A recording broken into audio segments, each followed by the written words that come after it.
നമസ്കാരം കൂട്ടുകാരെ. ഇന്നത്തെ എൻ്റെ റെസിപ്പി ഒരു കുംകേർട്ട് പിക്കിളാണ്. ഇതിന് മലയാളത്തിൽ പറയുന്ന ഇസ്രായേൽ ഓറഞ്ച് എന്നാണ്. സൗത്ത് ആഫ്രിക്കയിൽ ഇത് ധാരാളമായിട്ടുണ്ട്. നമ്മളിത് ഗാർഡനിലൊക്കെ വലിയ ഓറഞ്ചിൻ്റെ ട്രീ പോലെ ആ മരത്തേലുണ്ടാകുന്നതാണ്. ഈ ഫ്രൂട്ടാണ് പഴങ്ങളിൽ ഏറ്റവും ചെറിയ ഫ്രൂട്ട് മരത്തേലുണ്ടാകുന്നത്. ഇതും കൊണ്ടൊരു പിക്കിളിടാം. അതാണ് ഇന്നത്തെ റെസിപ്പി. ടിപ്പിക്കൽ സൗത്ത് ആഫ്രിക്കൻ രീതിയിലാണ് ഈ പിക്കിള് ഉണ്ടാക്കുന്നത്. ഇതും കൊണ്ട് ജാമും ഇവിടെ ഉണ്ടാക്കും.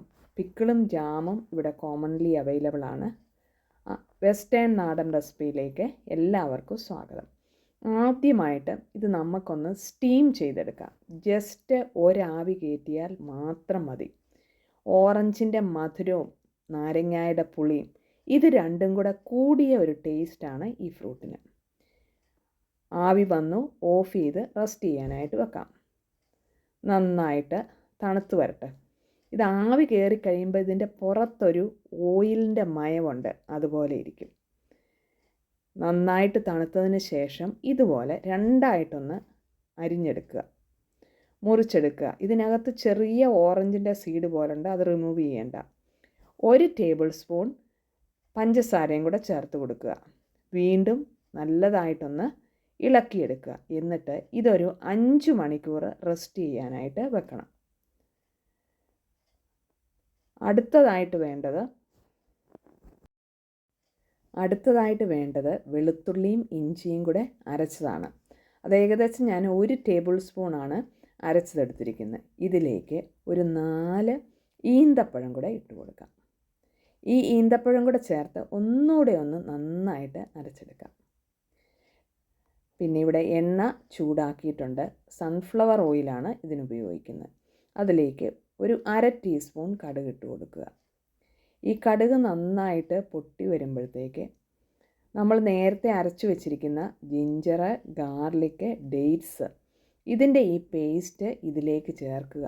തീ ഏറ്റവും ലോ ഹീറ്റിലാകണം, അല്ലെങ്കിൽ ഇത് കരിഞ്ഞു പോകും. നല്ല കട്ടിയുള്ള പാത്രമാണെങ്കിൽ ഈവൻ സ്റ്റൗ ഓഫ് ചെയ്താലും കുഴപ്പമില്ല. ഇവിടെ ഞാൻ സ്റ്റൗ ഓഫ് ചെയ്തിട്ടുണ്ട്. ഇതിലേക്ക് 1 ടേബിൾ സ്പൂൺ മുളക് പൊടിയാണ് ഇട്ട് കൊടുക്കുന്നത്. അത് നന്നായിട്ടൊന്ന് പച്ചമണം മാറി വരണം.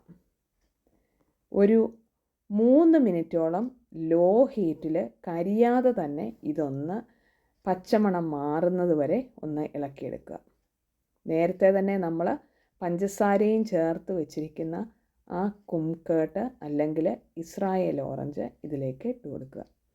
ഇത് ഇവിടെ മെയിനായിട്ട് ബിരിയാണിക്ക് ഒരു സൈഡ് ഡിഷായിട്ടാണ് തരുന്നത്. കാരണം ഒരു പുളിയുണ്ട്, ഇതിനൊരു മധുരമുണ്ട്. ഇത് നന്നായിട്ട് ഇളക്കി ഈ മസാലയെല്ലാം ഇതിലേക്ക് ഒന്ന് പിടിപ്പിക്കുക. എന്നിട്ട് കുറച്ച് തിളപ്പിച്ചാറിച്ച വെള്ളം കൂടെ ഇതിലേക്ക് ഒഴിക്കുക. ആവശ്യത്തിന് ഉപ്പ് ഇടുക. ഇതുവരെ നമ്മൾ ഇതിൽ ഉപ്പ് ചേർത്തിട്ടില്ലായിരുന്നു.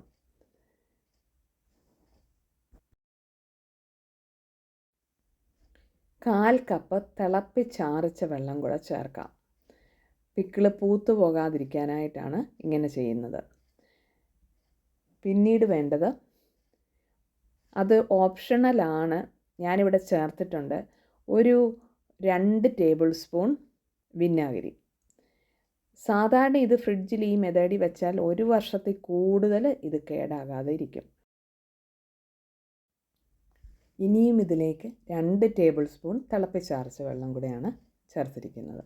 വീണ്ടും ഒന്നുകൂടി ഒന്ന് നന്നായിട്ട് മിക്സ് ചെയ്യുക. റെസ്റ്റ് ചെയ്യാനായിട്ട് വെക്കുക. ഒരു മണിക്കൂർ ഇരിക്കുമ്പോഴത്തേക്ക് നല്ല തിക്കായിട്ടുള്ള ക്രീമി ആയിട്ടുള്ള ഒരു ചാറ് ഇതിന് കിട്ടും. പെരണ്ടിരിക്കുന്ന ഒരിതാണ്.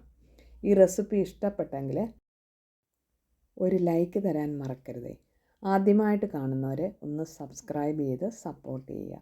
Thanks for watching. Signing off, Shaina Thomas.